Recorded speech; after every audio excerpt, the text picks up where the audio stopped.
Babe of the day. Babe of the day. Salma Hayek.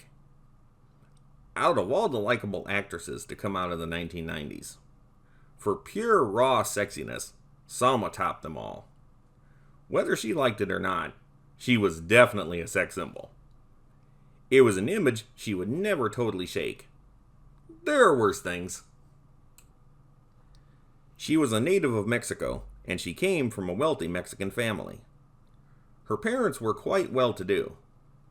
She lived a life of privilege and got the best schooling.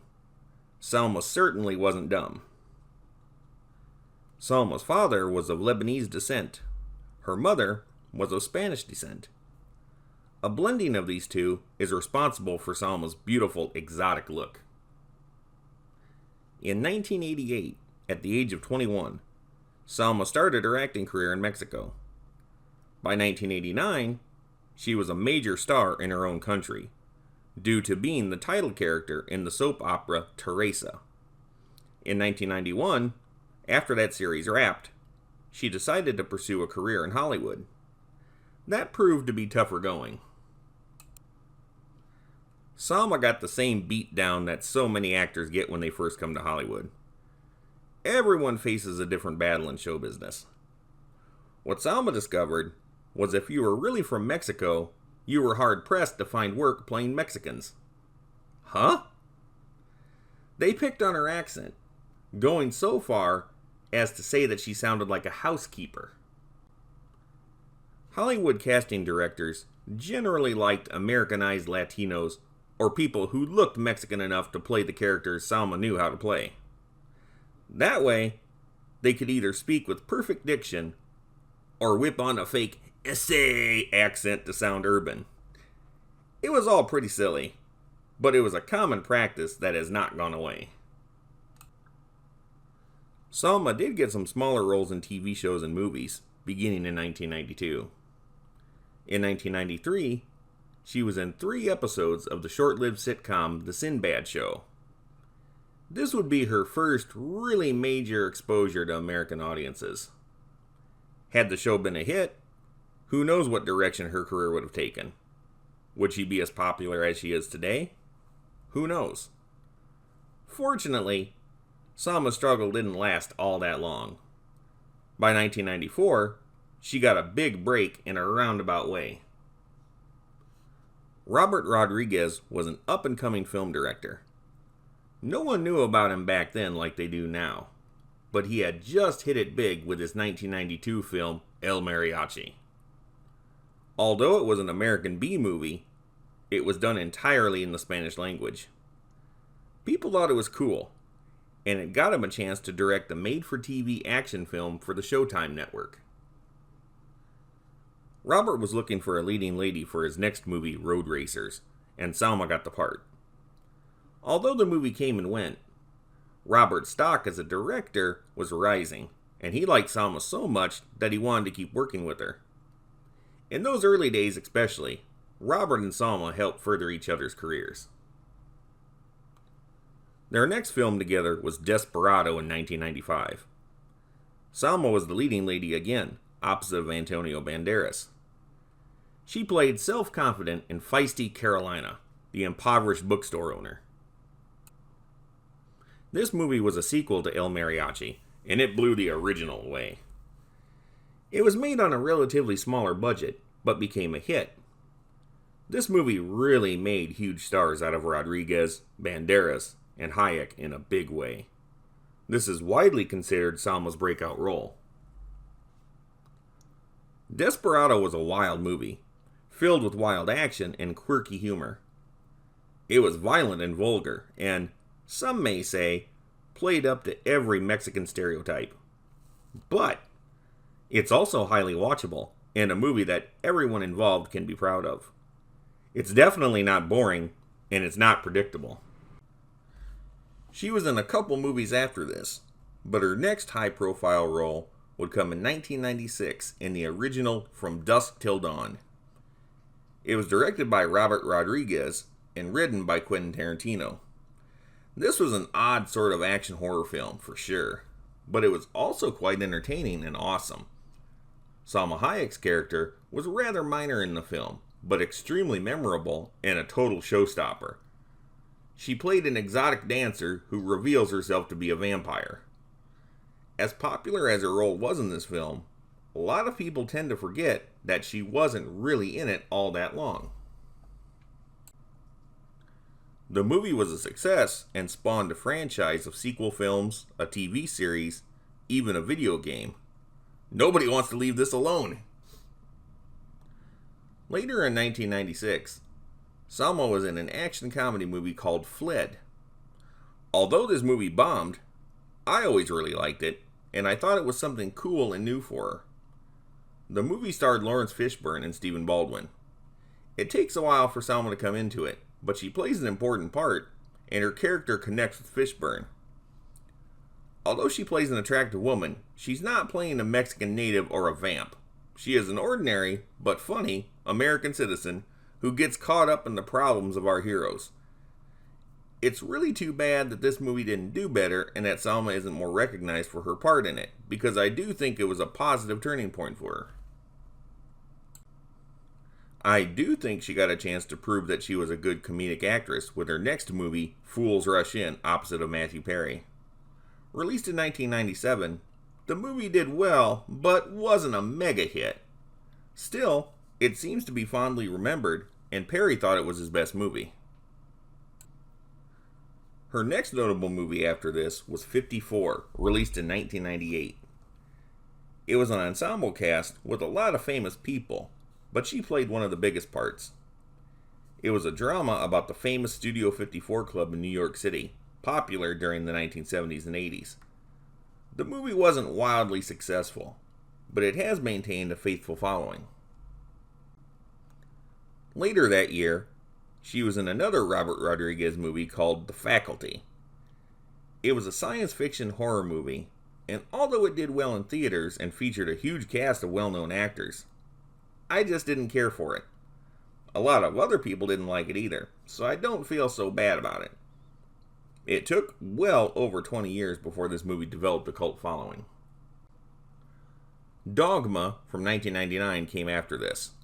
Once again, it was one of those ensemble cast movies that did somewhat well in theaters, but wasn't a hugely popular crowd pleaser. Nor did it make the best use out of Salma. Wild Wild West, which came out later that year, gave Salma a role she really deserved. This movie gets a lot of heat from critics, and it didn't make as much money as they were hoping for. But it didn't really bomb. On top of that, I thought the movie had a good cast and a good story. It wasn't much like the classic TV series, but, to be honest, I never cared for the TV series. I thought this had better acting, better effects, and a better story. Salma played Rita Escobar, the leading lady opposite of Will Smith and Kevin Kline. Rita was the daughter of a kidnapped scientist and needed their help. This was an interesting character. Rita wasn't stupid by any means, but she was sort of in her own little world. Smith and Kline's characters both have designs on her, but by the end of the movie, Rita reveals that the kidnapped scientist was actually her husband. Bummer. This is still a fun movie, and, like it or not, Salma still gave a good performance. I think it's one of her best characters. In 2000, she had a small part in the very successful crime film Traffic. It's notable for the fact that one of its stars was Catherine Zeta-Jones. During the 1990s and 2000s decades, these two women were perceived by many as the hottest, most popular Latina actresses. The joke of it is that Catherine wasn't Latina at all, and if you're speaking about it in purely ethnic terms, Salma was half Lebanese. But during this time period, they were the two bigs. I love both actresses, but their paths rarely crossed. Truthfully, as much as I like Salma Hayek, she started doing a lot of movies, beginning in the late 1990s, that I feel were below her talent. Sometimes they were successful, but most of them were largely ignored. When Salma did Frida in 2002, it was a pretty large shift from anything she had done before. It was a biographical film about a troubled artist with a unibrow. I'm not saying it was wrong for her to do a dramatic film, just not this one. First of all, it's about a person a lot of people weren't familiar with. Second, it's pretty darn dreary.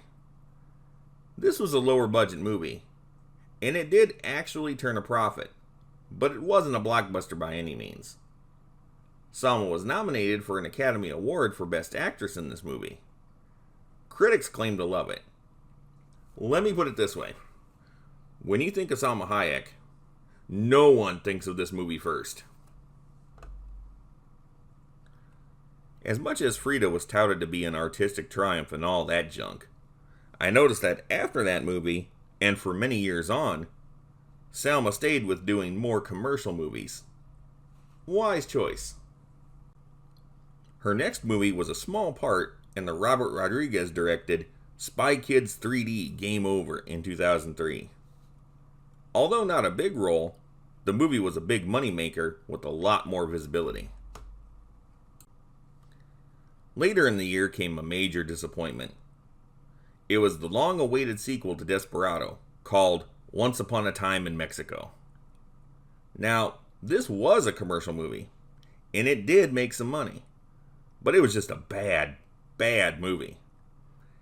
I think it was a slap in the face to everyone who loved Desperado. For one thing, this movie was filmed and presented like a bad dream. A lot of it didn't make sense. Salma's character, Carolina, who we love in the previous movie, was killed before the events of this movie, so every time we see her, it's a flashback sequence. I don't like the idea of her character being dead.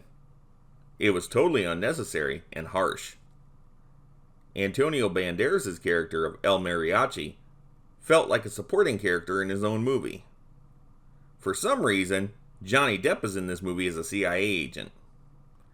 I like Johnny Depp as an actor, but why he is in this movie, or even the significance of his character to this movie, is lost on me. My main overall remark on this movie is that it has none of the wit, charm, or well-shot action sequences that made Desperado so popular. I accept Desperado as the end of the El Mariachi story. I disavow Once Upon a Time in Mexico. The only good thing I can say about it is that Salma Hayek still looked as great as ever. After this, in 2004, Salma was one of the 3 major characters in the action film After the Sunset. I thought this was a good movie. Pierce Brosnan and Woody Harrelson were the other leads. It was a heist film, colorful and upbeat, with interesting plot twists. For whatever reason, the movie just didn't do that well in theaters and barely made back its budget. It's a good movie though, and should have earned Salma more praise than it did. Starting with After the Sunset, and for a while, Salma had a definite dry spell and was in some real bombs. The most notable of these was Banditas from 2006, a Western action comedy co-starring Penelope Cruz. On and off, this is one of those movies that became a guilty pleasure for guys when it came out on DVD. Whether they liked the movie or not, the idea of 2 sexy Mexican women running around having adventures was too tempting of an idea to pass up. In 2009, towards the end of her dry spell, Salma married the French billionaire François-Henri Pinault. They have a daughter together.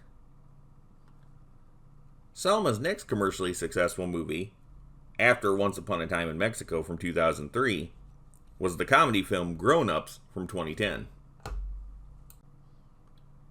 Grown Ups was an awesome movie that brought so many funny guys from the 1990s together. Salma Hayek played the wife of Adam Sandler's character in the movie, and she was great in it. She was a likable, important character throughout the whole movie, but there was a highly memorable swimsuit scene. Yep, she still had it. This movie was a massive financial success.